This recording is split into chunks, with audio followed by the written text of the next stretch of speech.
Assalamualaikum warahmatullahi wabarakatuh. Saya De Prasetyo, kelas 11 Herbal 2, nomor 9, absen 2, akan menjelaskan tentang materi UML atau Unified Modeling Language dari SMK Telkom Purwokerto.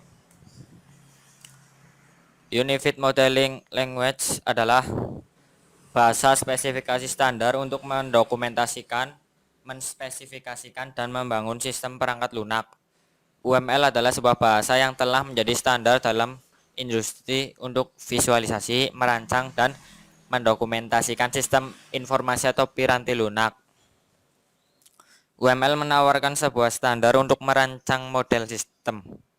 Seperti bahasa-bahasa lainnya, UML mendefinisikan notasi dan sintak atau semantik.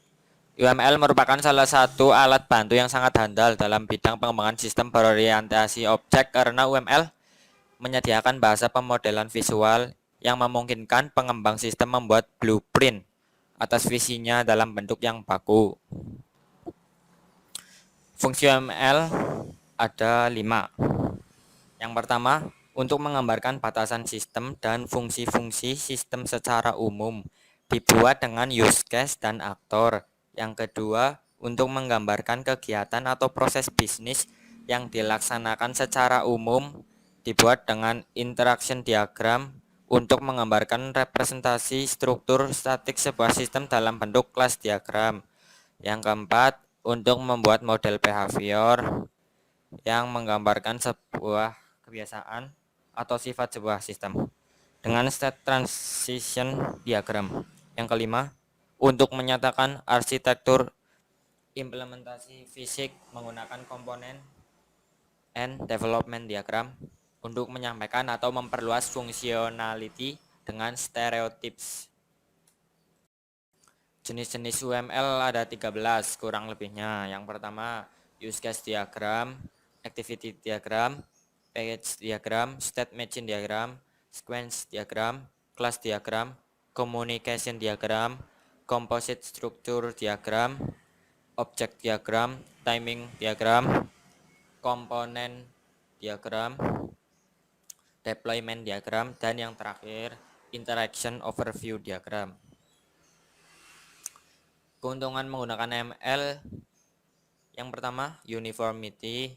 Pengembang cukup menggunakan satu metodologi dari tahap analisis hingga perancangan, memungkinkan perancang komponen antarmuka secara integrasi bersama perancang perangkat lunak dan perancang struktur data. Selanjutnya, understandability. Kode yang dihasilkan dapat diorganisasi ke dalam kelas-kelas yang berhubungan dengan masalah sesungguhnya sehingga lebih mudah untuk dipahami. Yang selanjutnya, stability.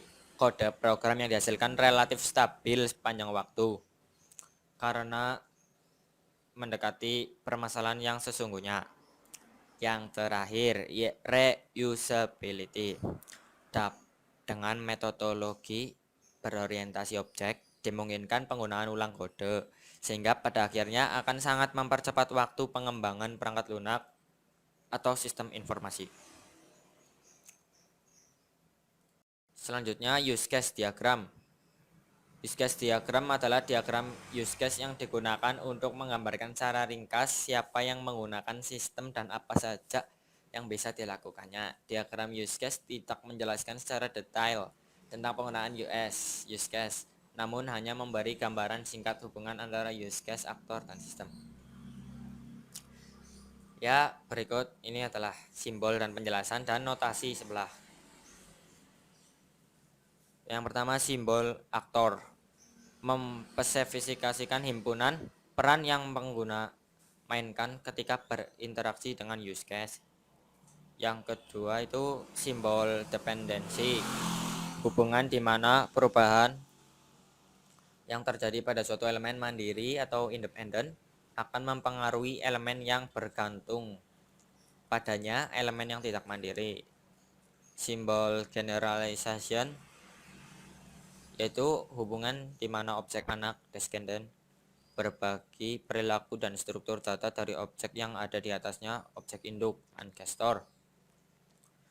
Selanjutnya ada gambar include menspesifikasikan bahwa use case sumber secara eksplisit. Selanjutnya ada simbol extend, menspesifikasikan bahwa use case target memperluas perilaku dari use case sumber pada suatu titik yang diberikan. Simbol association yaitu apa yang menghubungkan antara objek satu dengan objek lainnya. Simbol sistem menspesifikasikan paket yang menampilkan sistem secara terbatas. Deskripsi dari urutan aksi-aksi yang ditampilkan sistem yang menghasilkan suatu hasil yang terukur bagi suatu aktor. Simbol collaboration, interaksi aturan-aturan dan elemen lain yang bekerja sama untuk menyediakan perilaku yang lebih besar dari jumlah dan elemen-elemennya. Simbol node, elemen fisik yang eksis saat mengaplikasi dijalankan untuk dan mencerminkan suatu sumber daya komputasi. Notasi ini dibuat dari Umi Fatimah. Ini adalah contohnya aktor, association, menghubungkan objek ke login dan ke situ ya. Yang kedua itu generalization, hubungan di mana anak objek berbagi perilaku faktor struktur data dari objek yang ada di atasnya. Fungsi use case diagram. Use case diagram menggambarkan fungsionalitas yang diharapkan dari sebuah sistem. Yang ditekankan adalah apa yang diperbuat sistem dan bukan bagaimana. Sebuah use case mempresentasikan sebuah interaksi antara aktor dengan sistem. Keuntungan dan kelemahan use case diagram. Keuntungan dari use case diagram, use case dapat digunakan ulang di dalam sebuah proyek. Use case dapat digunakan sebagai dasar untuk pengukuran, penjadwalan, atau validasi. Selanjutnya, use case tidak menggunakan bahasa yang khusus. Use case telah terbukti mudah dimengerti oleh pebisnis. Jadi, merupakan sebuah jembatan penghubung bagi pengembang software dengan pemakai. Kelemahan use case, template use case tidak menjamin kejelasan sistem. Hal ini tergantung dari kemampuan yang dimiliki penulisnya. Selanjutnya ada kelas diagram. Kelas diagram adalah diagram yang menggambarkan struktur sistem dari segi pendefinisian kelas-kelas yang akan dibuat untuk membangun sistem. Kelas diagram memiliki 3 bagian utama yaitu atribut, operation, dan name. Kelas diagram adalah sebuah spesifikasi yang jika diinstansiasi akan menghasilkan sebuah objek dan merupakan inti dari pengembangan dan desain berorientasi objek.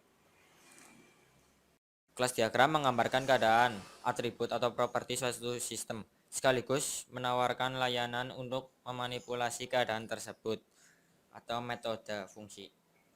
Kelas diagram menggambarkan struktur dan deskripsi kelas, package, dan objek beserta hubungan satu sama lain seperti containment, pewarisan, asosiasi, dan lain-lain. Kelas diagram memiliki 3 area pokok, nama dan stereotip, atribut, metode. Atribut dan metode dapat memiliki salah satu sifat berikut. Yang pertama, private, tidak dapat dipanggil dari luar kelas yang bersangkutan. Selanjutnya, protected, hanya dapat dipanggil oleh kelas yang bersangkutan dan anak-anak yang mewarisinya.